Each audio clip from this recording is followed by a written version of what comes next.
Can you ever fully recover from the pain of seeing someone you love fall for? This question may sound daunting, but it's one that many of us have pondered at some point in our lives. The agony of watching someone who was once the center of your world drift away towards another horizon is an indescribable experience.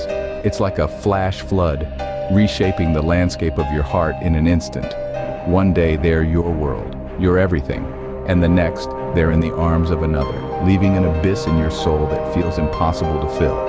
Let's ponder over this. Could these heart-shattering experiences more than mere twists of fate? Could they be a part of a grand scheme, subtly steering us towards unanticipated recoveries? Picture this. You're deeply in love and you believe they're the one. But then, out of the blue, they're gone, swept away by a newcomer. The pain is earth-shattering, inexplicable. You feel like you're drowning in your own tears. But time, as they say, heals all wounds. You learn, you grow, you evolve, and you discover a love that's healthier, more fulfilling.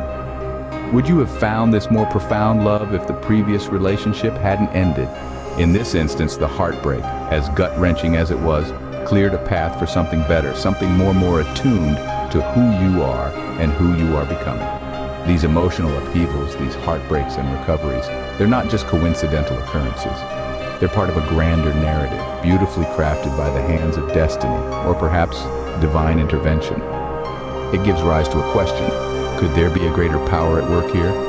Could it be that these heart-wrenching goodbyes are not merely endings, but disguised beginnings, paving the way for a brighter, more fulfilling chapter in our lives? Consider this. Perhaps these departures are not random. Perhaps they are orchestrated by a higher power. Let's dig deeper into this thought. It's not a new concept. In fact, it's as old as the spiritual texts and teachings that have guided humanity for millennia.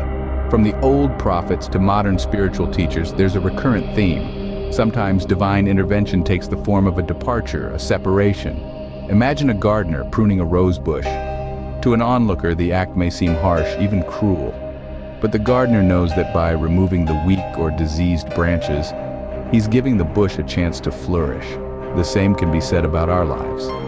When people are taken away from us, it might feel painful. But perhaps it's a divine gardener pruning our life's bush.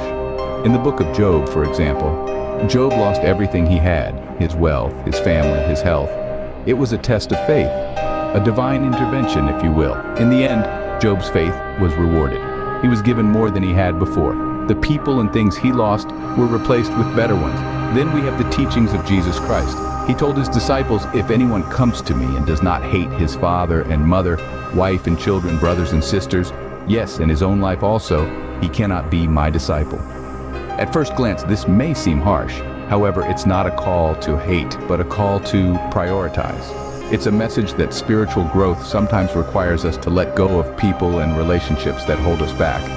And in more recent times, spiritual teachers like Eckhart Tolle remind us that sometimes it's not people that we need to let go of, but our attachment to them. Our suffering often comes not from the person leaving, but from our resistance to their departure. So we circle back to our initial question. If these departures are indeed orchestrated by a higher power, what could be the reason behind it? Could it be a divine pruning, a test of faith, a call to prioritize, or a lesson in detachment? The answers may vary, but the possibility of divine intervention remains. Let's dive into a story of a man who experienced this phenomenon firsthand. Picture a man named Paul. Paul had a friend, James, who was as close as a brother.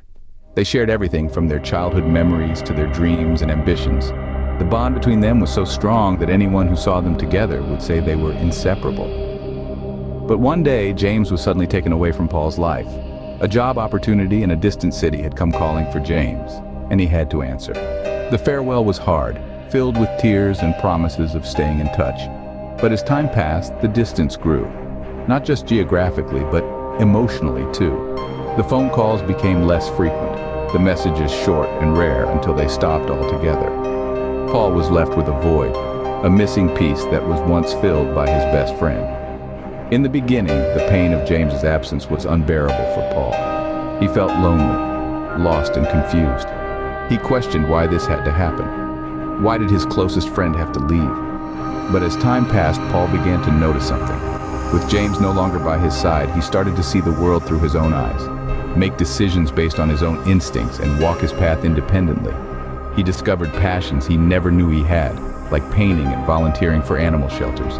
He found joy in solitude, peace in quiet moments, and strength in his independence. He made new friends, friends who challenged him, inspired him, and helped him grow.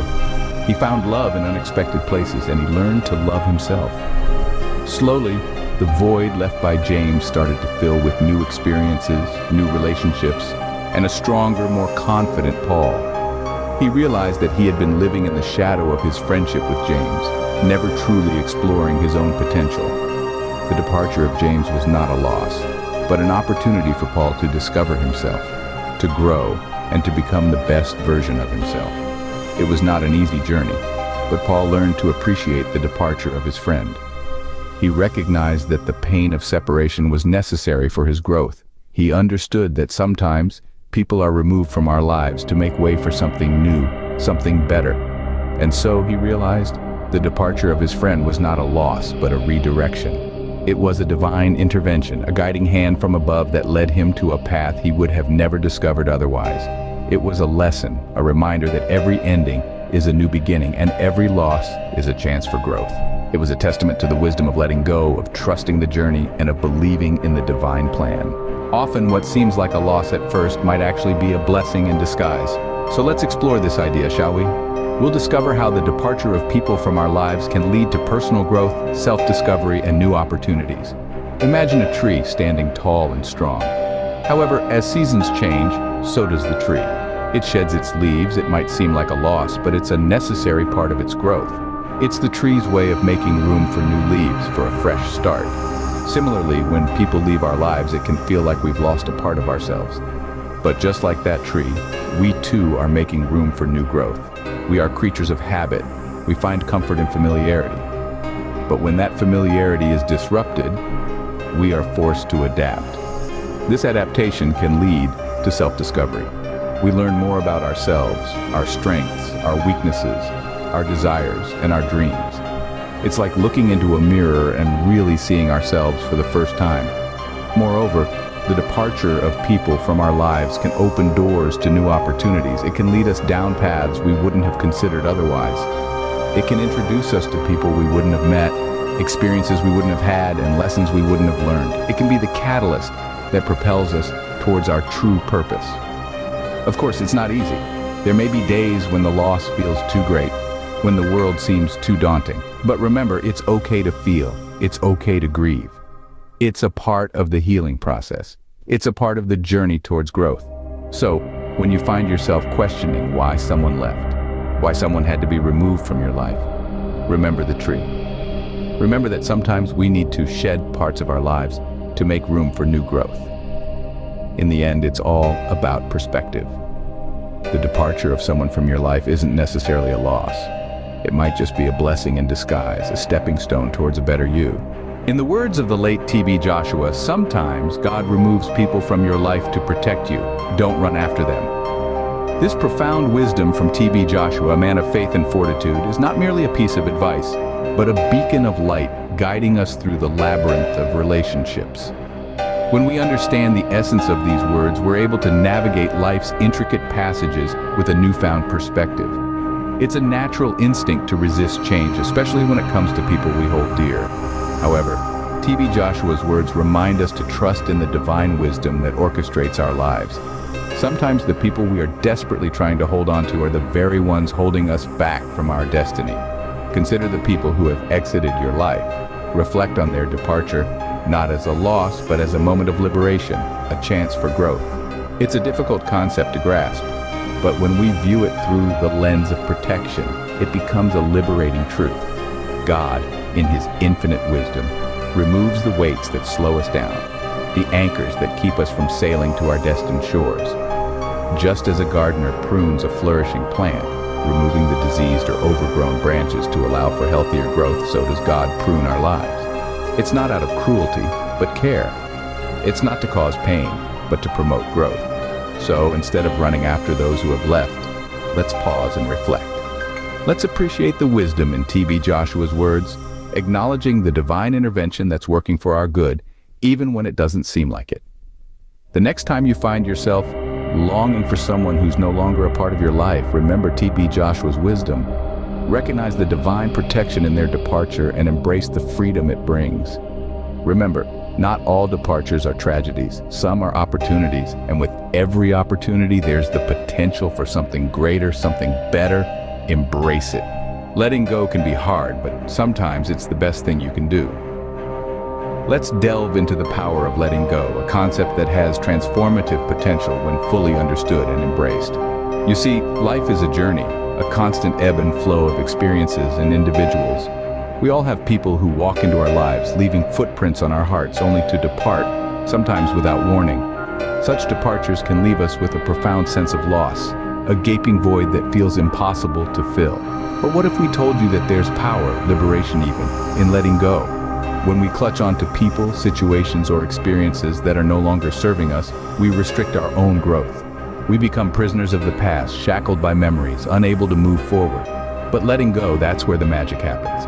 It's where we find acceptance, and acceptance, dear friends, is a potent form of liberation. Letting go allows us to make peace with the past.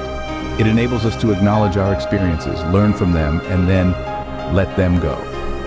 It's not about forgetting or discarding, it's about making room for the new, opening ourselves up to fresh experiences, new people, and unexplored horizons. Letting go is about embracing change, recognizing that just as seasons change, so do people and relationships.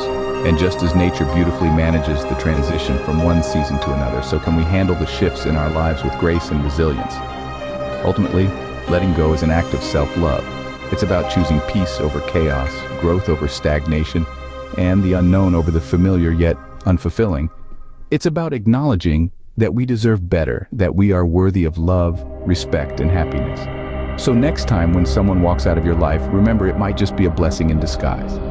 The power of letting go isn't about losing, it's about gaining wisdom, strength, and most importantly, freedom. Embrace it, for in the art of letting go, you'll find your true power. So why does God remove people from our lives? It's a question that has been asked time and time again. We've journeyed through the unexpected farewells, the divine interventions, the story of the lost friend, the blessing in disguise, the wisdom of TB Joshua, and the power of letting go. We've delved deep into the heart of the matter, and now it's time to tie it all together. Remember, every departure is not a loss, but a pruning. Like a gardener pruning a plant to help it grow better, God removes certain people from our lives to make room for new growth. These departures might be painful, confusing, and at times seemingly unbearable, but they are often divine interventions designed not to break us, but to build us. Reflect on the story of the lost friend. Remember how the farewell led to a journey of self-discovery and growth? It was a blessing in disguise, a divine intervention that redirected the course of life. It was a testament to the wisdom of TB Joshua, who once said, "Let them go." It was a powerful lesson in the art of letting go, in understanding that we must sometimes let go of the old to make way for the new. This process of letting go is not about forgetting or discarding. It's about acknowledging, understanding, and then moving forward. It's about realizing that every person we meet, every relationship we form, is a chapter in our life story. And sometimes those chapters need to close for new ones to begin. In life, there will always be departures, and they will often be unexpected. But we must remember that these departures are not merely endings. They are transitions, bridges to new beginnings. They are opportunities for growth, for transformation, for reinvention. So why does God remove people from our lives? The answer, it seems, is not because He wants to hurt us, but because He wants to help us grow. Because in the grand scheme of things, these departures are not endings, but beginnings of new chapters in our lives.